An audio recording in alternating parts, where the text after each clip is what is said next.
Hi, my name's Lorena and I'm an addict. So I was about to leave and someone told me to stay. So I guess I'm speaking now. It's my first time. So, sorry. Sorry, I'm your 10-minute speaker. But let me see. I have a sponsor. I've had her for about a year now. Of course, I'm only been sober for 4. So, I'm slowly getting there. I love her. She's taking me through the book. I've read the first 164 pages, which are awesome. I learned a lot about myself and about my addiction.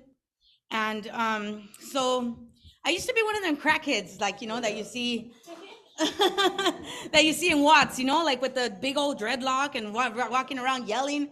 I remember I was telling my mother-in-law, what I was doing out there. And she's like, I used to scream, God is good all the time. That's all I would scream. And she's like, she said in Spanish, but she's like, at least you were yelling good stuff. So it's like, I was crazy. I was crazy out there. Like, God is good, you guys. God is really good. Like, I was dirty. I was dirty out there. You wouldn't even recognize me, and um, it's sad, it's sad what drugs do to us. Someone else told me too, like, I was really nervous about speaking, and they told me the hardest part is being out there. It's not speaking, it's just being out there in the streets, and it really is, and my family had, they didn't want nothing to do with me anymore. I was just a problem. I was a problem in everyone's life, and my mom, she took care of my kids, when I was out there, and I would get sober for months at a time, go home, and if they wanted me home, I would never go home.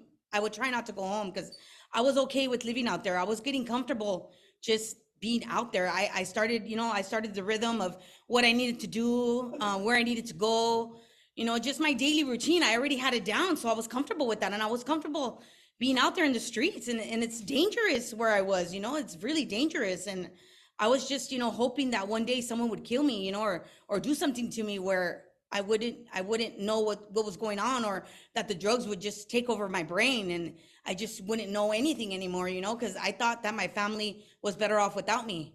I always thought that, like, no, I'm not going home because they're better off without me. Like, I don't do nothing for them. I'm not there. I don't do anything, and I was out there for maybe like, I've been out there for 15 years, but this last time I was out there for 7 months in the street, homeless, like straight homeless, like crazy, like I heard someone say that a bathroom's a luxury, and it really is when you're out there. Like, you just don't have nothing out there, even water, just water, and then when I would give a little bit of money, like I'd buy drugs. Like, I wouldn't care if I ate, I wouldn't care if I showered, I wouldn't care if I had clothes, nothing. Like, I didn't care about nothing. I didn't care, like, if you didn't like how I smelled or how I looked, then get away from me, like, I don't need you. Like, I don't need nobody around me, that's just how I was. I like to be alone and just to myself and not having to do nothing.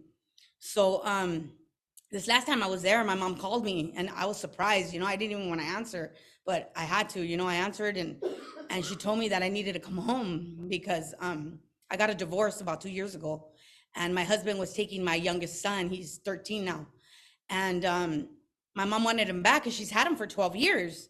So she called me, and told me that I need to get better because I need to get my son back. So I told her, you know what? I told her a day to come pick me up. I gave her the room I was at, the hotel. I said, don't be scared. Just come. No matter what I say, no matter what I do, come pick me up. Even if I call you and tell you not to pick me up, come pick me up, like, no matter what. And she came, she came and picked me up, and she was so cute. She had a little duffel bag, of clothes, because she I didn't have nothing. And that's the day I went to treatment. I went to American Recovery Center. I was there for 3 months, and man, that place was a blessing. Like, I just slowly started getting back to just doing little daily things, like taking showers, eating, and just like slowly getting back to thinking. It's hard to think. Like, it's really hard to think the right way. You know what I mean? Do the right thing. It's hard. It's still hard. I remember, well, after I went there, I called Sunshine, and she said she had an opening for me. I had been calling before, but they didn't have anything. So I ended up going to a different treatment, a different RBH, was called Safe Refuge. So right there, you didn't have to do nothing there. Like, all you had to do was stay at the house. You know, you had a curfew and you had classes online, and it was just nothing. You know what I mean? They don't even require you to do meetings. So I needed more. You know, I know I needed more. So I called Sunshine, and they let me in, and thank God for that. Because I think I was there maybe not even a month, and I was going out, not out, but just just around, walking around the beach and stuff. And I really wanted to drink one day, really, really wanted to drink, like, because I wasn't a big drinker, but they say, of course, it leads to things. So the alcohol was looking really good, and I wanted to take a drink, and I said, you know what, like, they're not even going to test me, they're not even going to know, I'm just going to get home, it's going to be all right. And I called Sunshine, I was going to be a little late, so I called her, and she's like, all right. So I got home, and I started probably like at midnight, like middle of the night, she comes and she's like, hey, you need a test. I'm like, thank God.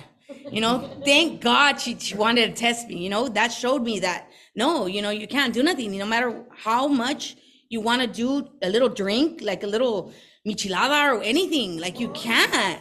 You just can't, because it's, who knows what would happen. You know what I mean? Imagine I get home, I get kicked out. Where the hell would I go? I'm not going to go back to my mom. Like, I'm just not the type that's going to go back home, because I don't want them to have problems. I need to do things on my own. My son, like, he always tells me, just figure things out on your own. You can do it, and so that's what I did. I stayed there, and I've been there for a couple months now, maybe 3 months, and things are going well. Like, I got a job already, and I love the groups, the letters, those really help me out. You know what I mean? Like, there's shit in there that I left out. Like, I would just talk a little bit about some stuff, and then my counselor would be like, no, you have to talk more about this, and more about that. And I really got into them letters, I really got into them, and it was hard. Like, some stuff that I said, I've never told anybody, and to tell them and to say it in front of a bunch of people, let alone a counselor. You know what I mean? Like, I just don't trust anybody. You know what I mean? And to tell them my faults, and to tell them things I did out there, things I did to my family, it's shattering. You know what I mean? For other people to know the bad that you've done. Some things you want to take to the grave, but you can't.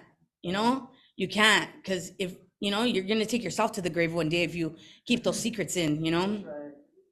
And it's a blessing. You know what I mean? So I got my job, and I'm doing really well. Like, my brain is still not all there. I was doing crack for a long time, so, like, I got to take things slow at work. Like, I want to do everything fast, because I'm used to just working really fast, but I can't afford to make a mistake right now. Not in my sobriety, not in my job, not in just myself. I can't afford mistakes right now.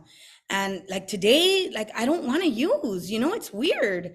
It's really weird. Like, because I loved crack. I loved it, I loved doing it.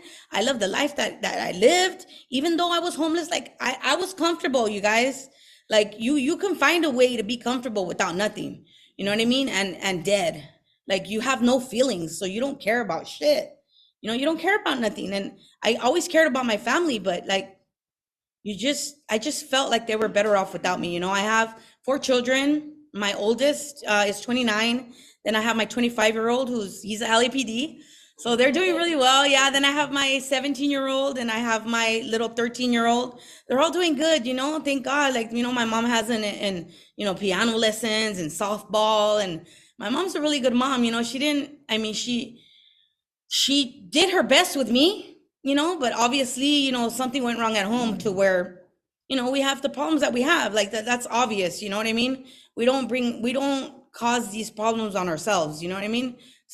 I believe that. I believe that something had to happen to us to take us to where we are in life. You know what I mean? And if you don't get those tools when you're little, you just don't grow up right. There's something missing in your life. So you got to find it. And I'm still learning how to find it. I still don't know how. I don't know where to look, but I'm just following direction, and just doing everything everybody tells me to do. And that's all I know how to do. That's all I know how to do is, you tell me to do something, I'm gonna do it. Like, I didn't even want to speak, but I'm doing it, like, you know what I mean? You just got to do what they tell you to do, even at work. You know what I mean? Even at work, like, I'm on a schedule, so the way they teach me how to do things, I got to do them, even though I know a better way. I think I know a better way. I'm going to do what they tell me to do. That's all you got to do, is just do what people tell you to do. Because it's hard out there, and I don't want to go back to the streets. It's ugly out there. The drugs ain't even good anymore. You know what I mean? They're not even good. People are dying out there. Like, there's so many problems out there, and it's just life is good. Life is good, and I haven't even started living yet. You know what I mean? I haven't even started, and I just can't wait to see what God has in store for me. And in store for all of us, because we're here for a reason, you guys. For reals.